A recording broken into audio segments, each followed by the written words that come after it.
Hello, चलिए आज जानते हैं घातांक। घातांक से किसी भी वनडे एग्जाम में एक नंबर का प्रश्न पूछता है।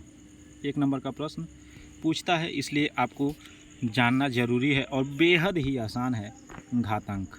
ठीक है, मान लीजिए कोई प्रश्न आपके समक्ष रहे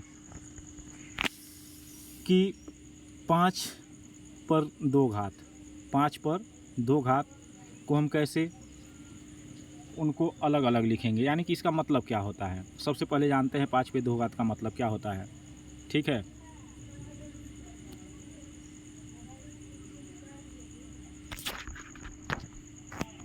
अरे यार हैंगिंग प्रॉब्लम हो गया है।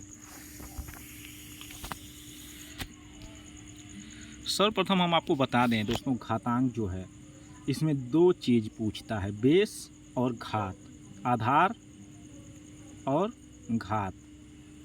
यानी कि यहाँ पे 5 पर स्क्वायर लगा हुआ है, 5 पर स्क्वायर लगा हुआ है, यानी कि 5 पर घात क्या होगा, यही पूछेगा कि 5 पर घात कितना है, 5 की घात बताओ। क्या पूछेगा? 5 की घात बताओ। इसी में पूछेगा कि 5 की घात क्या होगी, तो यही लिखा है ना, तो इसका मतलब होता है 5 गुणे 5, यानी कि 5 क्या है, इसमें आधार है। क्या है? आधार है, और इस पर जो घात स्क्वायर लगा है ये घात है, यानी कि घात है। ठीक है, तो यानी कि 5 पर घात जो लगा है 2 है। ठीक, किसी भी संख्या को जैसे कि हम 5 गुणे 5 गुणे 5 जितनी बार गुणा में लिखते हैं और समान है ये, तो उस पर जितनी बार है उस पर उतना पावर लगा देते हैं, और यही घात होता है। ठीक है, जैसे कि 2 गुणे 2 गुणे 2 गुणे 2 ये हम लिखे हैं। ठीक, अब देखेंगे ये कितनी बार आया, 1 2 3 4, तो 2 पे 4 घात ये हो जाएगा, इस प्रकार से हो जाएगा। ठीक है, जैसे यहाँ पे क्वेश्चन है तो इसमें घात हो गया 2 पे 5 पे 2, तो घात हो जाएगा 2, और पूछेगा आधार क्या है इसमें, तो आधार 5 हो जाएगा। इतना क्लियर है ना? चलिए, क्लियर होगा, बहुत ही सिंपल है। 16 को घातांक में बदलिए। अब यहाँ पे 16 दे दिया है, तो इसके पहले हम क्या करेंगे, गुणनखंड क्या करेंगे, गुणनखंड, जो कि हमने आपको बताया है। अगर नहीं आपको समझ में आया हो तो जाकर उसको वीडियो को देखिए, समझिए, उसके बाद ये आप आसानी से कर पाएंगे। गुणनखंड, गुणनखंड, तो गुणनखंड आप जानते होंगे, कर लेंगे। तो कैसे करते हैं, चलिए एक बार और बता दे रहे हैं। यहाँ पे मान लीजिए यहाँ पे 16 लिखा हुआ है, और 16 क्या है, सम संख्या है, तो किससे भाग जाएगा, 2 से। 2 अट्ठे 16, फिर 2 से, 2 चौका 8, फिर 2 से, 2 दूना 4, फिर 2 से, 2 एकम 2, तो ये हो गया। यानी कि यहाँ पे हम देखिए लिखें 8, 8 क्यों लिख दिए हैं कि 2 अट्ठे 16, 8 बार में जा रहा है तो 8 लिख दिए। यहाँ पे 4 बार में 8 आ रहा है, 4 लिख दिए। 2 बार में 2 का पहाड़ा पढ़ेंगे तो 4, इस प्रकार से हो जाता है। यानी कि हो जाएगा यहाँ पे 2 गुणे 2 गुणे 2, यही हो जाएगा इसका गुणनखंड। तो जब गुणनखंड में हम बदल लेते हैं ना, गुणनखंड में बदल लेते हैं तो घात आसानी से हो जाएगा। तो यहाँ पे गुणनखंड में बदल लिए, तो हमने कहा कि जितनी बार ये आता है गुणा में उतना घात लग जाता है। 2 पे 4 घात हो जाएगा। 1 2 3 4 बार आया है ना, तो 2 पे 4। तो अब इस प्रश्न का जवाब होगा, इसमें घात है 4, घात 4, और आधार जो है आप जो भी रखें, इसमें 4 भी आधार बना सकते हैं। ठीक है, जैसे कि 2 गुणे 2 कर लेंगे तो हो जाएगा 4, और 2 गुणे 2 कर लेंगे तो हो जाएगा 4, और बीच में गुणा है ही, तो यहाँ पे 4 पे 2 घात। ठीक, लेकिन आधार 2 पे घात क्या होगा, तो आधार 2 पे घात 4 हो जाएगा। ठीक है, इस प्रकार से आप समझ पाएंगे। मुझे उम्मीद है ये समझ में तो आ ही गया होगा। अगला प्रश्न है, यहाँ पे देखेंगे 5 पे 3 घात और 3 पे 5 में कौन सी संख्या बड़ी है। इस प्रकार के भी प्रश्न पूछ देते हैं, तो कैसे करेंगे, तो इनका हम क्या कर लेंगे, मतलब जान लीजिए, इनका हम गुणनखंड जो यहाँ पे है विस्तारित कर देंगे।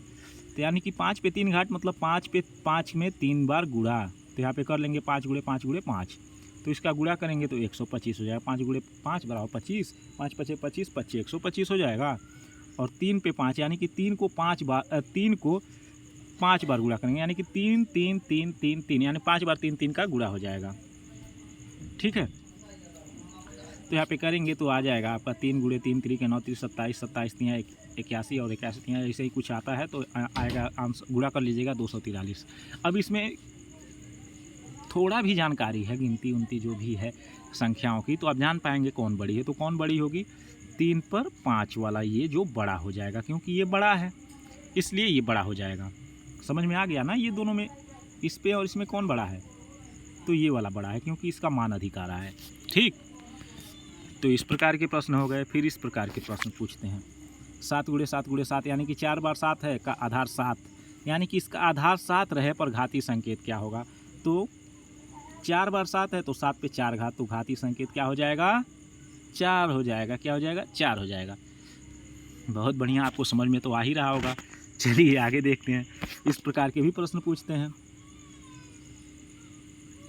हाँ, -1 पे पावर 19, -1 पे घात 19, -1 पर घात 19 का मान बताइए। देखिए, अब ये जानने से पहले हम ये जान लेते हैं कि माइनस का माइनस में गुणा करेंगे, माइनस का माइनस में जब गुणा करेंगे तो क्या होगा? तो माइनस गुणे माइनस बराबर होता है प्लस। याद रखिएगा, बहुत ही जरूरी और महत्वपूर्ण है ये। और प्लस का प्लस में गुणा करेंगे तो प्लस, और माइनस का जब प्लस में गुणा होता है तो माइनस, और प्लस का जब माइनस में गुणा है तो माइनस। यानी कि एक ही कंडीशन में प्लस होता है और दो कंडीशन में, सॉरी, माइनस माइनस का जब गुणा होगा माइनस, माइनस का गुणा होगा तो प्लस, और प्लस प्लस का जब गुणा हो जाएगा तो प्लस। ये याद रखेंगे। और बाकी माइनस प्लस का गुणा तो माइनस, और प्लस माइनस का गुणा तो माइनस होता है। तो इतना याद रखिएगा, ठीक है, क्योंकि इसमें वही काम आएगा। तो -1 पे पावर 19 यानी कि घात 19 का मान बताइए। घात तो समझ गए होंगे, जो नीचे होता है वो आधार, और जो जिस पे घात लगा होता है वो, जिस पे ऊपर होता है यानी कि घात लगा होता है वो घात होता है। ठीक है ना? तो अब चलिए देखते हैं।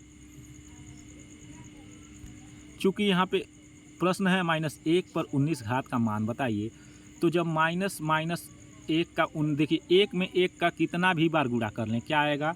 1 आएगा।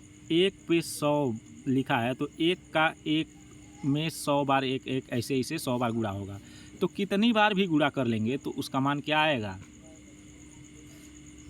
1 का 1 में कितनी बार भी गुणा कर लें तो उसका मान क्या आएगा? 1 आएगा। आएगा ना?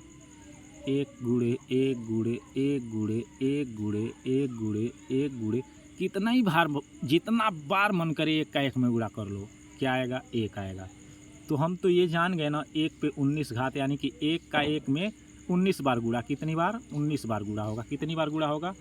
19 बार गुणा होगा। लेकिन कितनी बार भी गुणा कर लें तो उसका मान क्या आएगा? 1 आएगा। लेकिन ध्यान रहे यहाँ पे माइनस है। क्या है? माइनस है, एक माइनस है, तो ये प्रभाव डालेगा। तो माइनस है तो हमने बताया माइनस माइनस का गुणा होगा तो प्लस, यानी कि 19 है तो कितनी बार माइनस माइनस का गुणा होगा? 19 है तो एक बार में 2 लोगों का गुणा होगा तभी ना प्लस होगा। तो 2 से हम 2 बार में 1 प्लस हो जा रहा है। 2 बार में क्या हो जा रहा है? 2 बार जब माइनस माइनस का गुणा कर रहे हैं तो 1 बार प्लस हो जा रहा है। ठीक, तो जब 2 से इसमें 19 में भाग देंगे ना तो 2 9 18, तो 9 बार हम जब कर लेंगे 2 गुणे 9 तो 18 बार, जब हो 18 बार में ये प्लस हो जाएगा। 18 बार जब 1 1 का 18 में गुणा होगा यानी कि 1 गुणे 1 गुणे 1 18 बार गुणा हो जाएगा तो उसका मान प्लस हो जाएगा। ठीक, +1 और गुणे -1 तो हो जाएगा -1 उत्तर क्या हो जाएगा? -1। क्या हो जाएगा बच्चों? -1 हो जाएगा। तो इसलिए इसका मान हो जाएगा -1, उत्तर -1। देखिए यहाँ पे याद रख लीजिएगा, जब विषम रहेगा, सम मतलब 2 से भाग देने पे विभाजित हो जाए, और विषम जो विभाजित ना हो, तो यहाँ पे जो घात रहेगा, अगर 1 पे घात विषम है तो वो माइनस रहेगा, और जब सम रहेगा तो वो प्लस हो जाएगा। याद रहेगा ना? बहुत ही अच्छे। चलो 2 की घात 5 का मान क्या है? 2 की घात 5, 2 की घात 5, 2 पर घात 5 का मान क्या है? तो 2 का जब 2 5 बार गुणा कर लेते हैं, मतलब यही होता है जितनी घात उतनी बार गुणा। तो चलो करते हैं। 3 बार हो गया, गुणे 2 गुणे 2। अब देखना इसका गुणा करें। 2 दूना 4, 4 दूना 8, 8 दूना 16, 16 दूना 32। क्या हो जाएगा? आंसर हो जाएगा 32।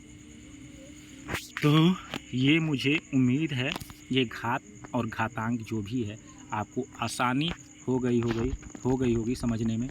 ठीक है, चलिए मिलते हैं नेक्स्ट वीडियो में। धन्यवाद।